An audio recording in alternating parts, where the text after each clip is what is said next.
지금부터 259합 129 등 사건 판결 이유를 간략하게 말씀드리겠습니다. 먼저 이 사건 공소사실입니다. 검사는 2024년 12월 3일 대통령인 피고인 윤석열의 비상계엄 선포 및 이후 경찰의 국회 출입 통제, 군의 국회 투입 시도, 이른바 체포조 운영, 선관위 확보 시도 등 일련의 사건에 대해서 피고인들을 다음과 같은 내용으로 공소 제기하였습니다. 피고인들은 국헌문란의 목적을 가지고 폭동을 일으켜 내란죄를 저질렀다. 우두머리 역할인 피고인 윤석열은 내란 우두머리죄, 중요 임무에 종사한 나머지 피고인들은 내란 중요 임무 종사죄에 해당한다.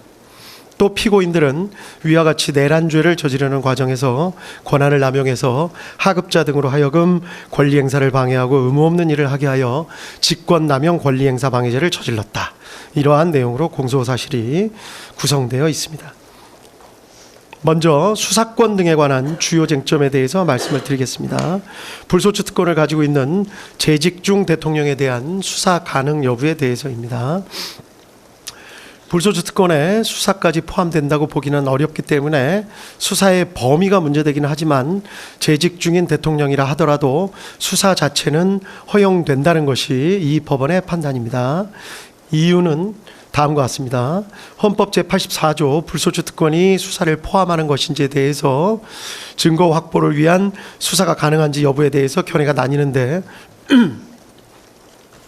어떠한 수사도 허용되지 않는다는 견해부터 구속 등 강제 수사가 허용되지 않는다는 견해, 모든 수사가 다 허용된다는 견해 등이 나눠져 있습니다.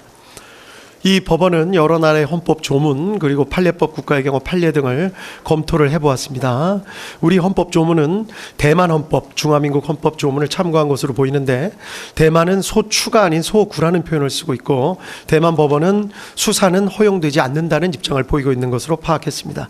반면 일본 헌법은 국무대신에 관한 불소추 특권에 대해 규정하고 있어 우리 조문과는 형식과 내용이 조금 다르기는 하지만 명확하게 소추라는 표현을 쓰고 있고 수사가 허용된다는 전제에서 수사 허용의 범위에 대해서만 의견 대립이 있는 것으로 보입니다. 우리 헌법상 불소추 특권은 대통령 직책의 원활한 수행을 보장하는 데 그 취지가 있습니다. 따라서 이와 관련이 없는 수사까지 모두 제한하려는 취지는 아닌 것으로 보입니다. 따라서 수사 자체가 불소추 특권에 포함된다고 보기는 어렵다는 것이 이 법원의 판단입니다.